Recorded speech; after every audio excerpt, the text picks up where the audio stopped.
గత ప్రభుత్వము తీసుకొచ్చిన 317 జీవో ఎమ్మెల్సీ ఎన్నికల్లో బండి సంజయ్ గారు ప్రస్తావిస్తూ ఉన్నారు. 317 సబ్ కమిటీ సభ్యుడిగా ఇప్పటికే స్పౌజ్ కేసు కానీ, హెల్త్ గ్రౌండ్స్ కానీ, మ్యూచువల్స్ కానీ ట్రాన్స్ఫర్ చేసినాం. స్థానికత్వము కేంద్ర ప్రభుత్వంకు సంబంధించినటువంటి అంశంలో ఉంది.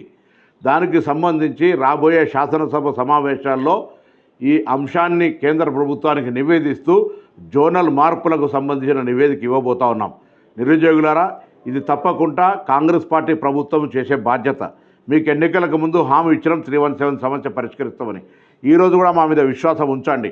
ఇప్పటికే దాని మీద దామోదర్ రాజనరసింహ గారి నాయకత్వంలో శ్రీధర్ బాబు గారు, నేను 317 కమిటీ ద్వారా అనేక సమావేశాలు ఏర్పరచుకొని మీ సమస్యల పరిష్కారానికి, ఉద్యోగుల సమస్యల పరిష్కారానికి మా బాధ్యత నిర్వహిస్తూ ఉన్నాం. కాబట్టి ఇటువంటి అంశాన్ని, సున్నితమైన అంశాన్ని ఎన్నికల్లో రాజకీయాలకు ఉపయోగించుకునేటువంటి పట్ల అప్రమత్తంగా ఉండండి.